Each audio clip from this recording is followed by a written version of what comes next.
How the Camel Got His Hump. This is a story by Rudyard Kipling and later on adapted or rewritten by Shoo Rayner.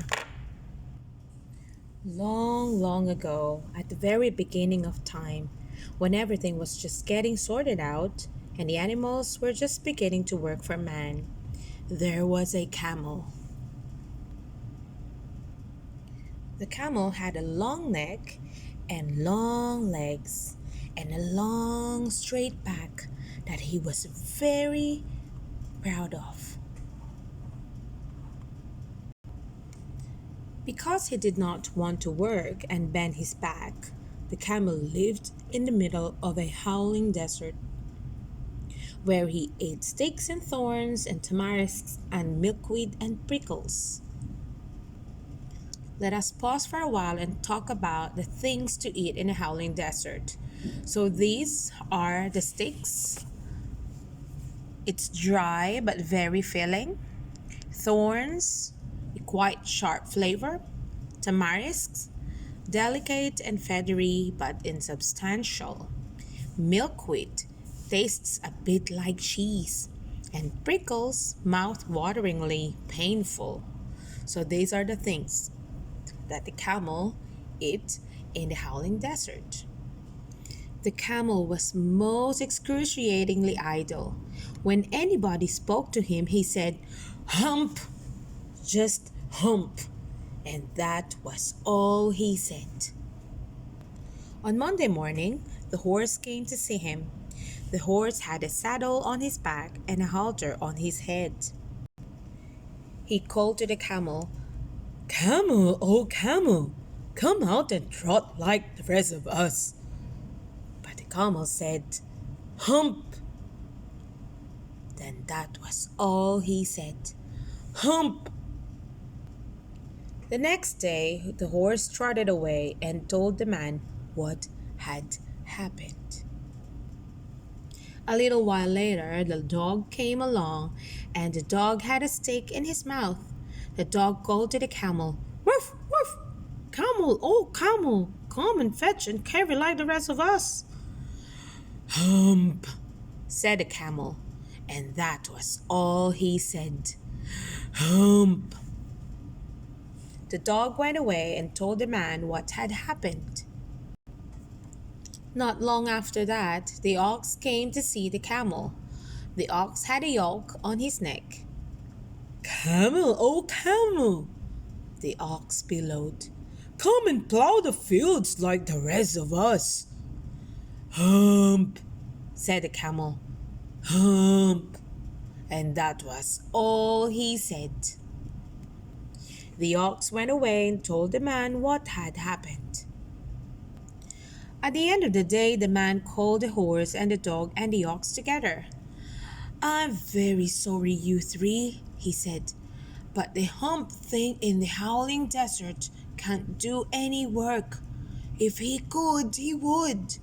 I am going to leave him alone, and you will have to work a double time to make up for him." That made the horse and the dog and the ox very angry. They held a powwow on the edge of the howling desert. The camel watched them while chewing milkweed in the most excruciatingly idle way. Then he laughed at the three friends, said, "Hump, hump," and went away into desert again. Let us again pause for a while and talk about what does excruciatingly idle means. So, on this page, it shows the excruciatingly idle creatures. The first one was a slimy, sleepy, somnolent sloth. It's so slow that the mold grows on its fur. Next is the koala. The koala sleeps in the eucalyptus tree for 22 hours a day, and it only wakes up to reach out and eat a leaf, just a leaf. The next one is an insect, a stick insect who acts as if it's stuck. And the last one, although there are plenty more, This one is the spider sits around all day waiting for dinner to serve itself. So that's why the spider makes a web and waits for the insects or other creatures that will stick on its web, and at the time he's gonna have dinner. Now let us continue with the story. Back in those days, there were jinns and angels and other kinds of spirits who were in charge of getting the world sorted out. The jinn is in charge of all the deserts came howling along in a cloud of dust. He stopped for a chat with the three friends. Now, let's again pause for a while and talk about those things that have been mentioned, the jinns, angels, and other spirits. So jinns are different from angels because angels have wings. Well, boys and girls, these are just a fiction story. We all know that it's not real. So these things are just according to the author's imagination. Next is a jinn. It's not a genie. Genies live in a lamp and other small dark places. Jinns are not spirits. Spirits float in strange wispy ways. You will only know what a jinn is if you meet one. Well, it's quite interesting.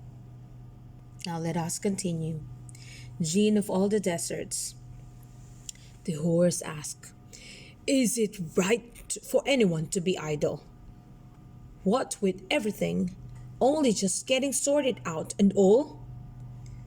"Certainly not," said the jinn. "Nay."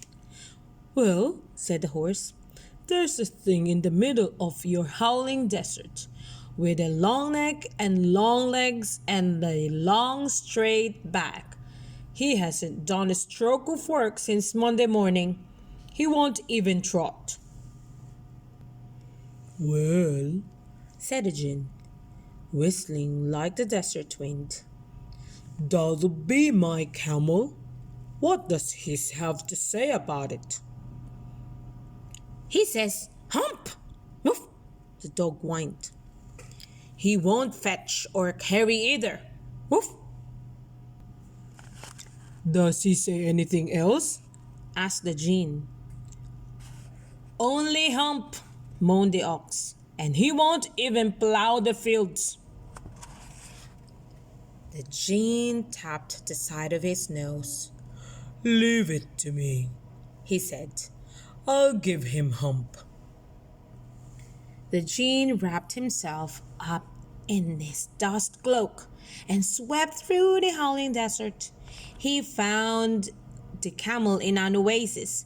He was being most excruciatingly idle, staring at his own reflection in a pool of water.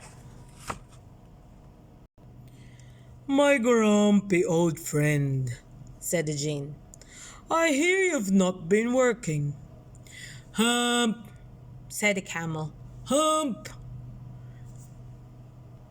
The jinn sat down with his chin in his hand and thought. The camel continued staring at his reflection. "Because of your excruciatingly idleness," said the jinn, "you've given the horse and the dog and the ox extra work ever since Monday morning." Said the camel. "I shouldn't say that again if I were you," said jinn. "You might say it once too often. I want you to get to work right now." And the camel said, "Hump," again.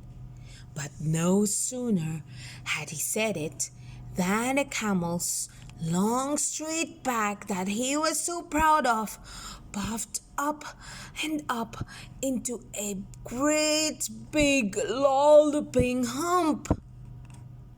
"There," said the jinn, "that's your very own hump that you've brought upon yourself by not working. Today is Thursday and you've not worked since Monday. You will have to work hard to catch up." "How can I work with this hump on my back?" the camel grumbled. "The hump is made for a purpose," the jinn explained. You can leave off your hump. It will let you work for 3 days without eating. Now come out of the howling desert and behave and hump yourself. The camel humped himself, hump and all, and went away to join the horse and the dog and the ox. Hump, hump. From that day on, the camel has always worn a hump, except we call it a hump now, so as not to hurt his feelings. But the camel has never caught up with the 3 days that he missed at the very beginning of time, when everything was just getting sorted out, and he has never yet learned how to behave. The end. I hope you like the stories, boys and girls. Now, why don't you ask your parents, maybe your brothers or sisters, and talk about this story that we've just heard today, how the camel got his hump, and talk about the main character, which is the camel. How did this camel behave in the story, and why do you think the gene gave him a hump? Was it because the camel was too lazy, or because he was always complaining about it and he doesn't want to work any single work? Well, I hope you liked it. See you again soon. Bye bye.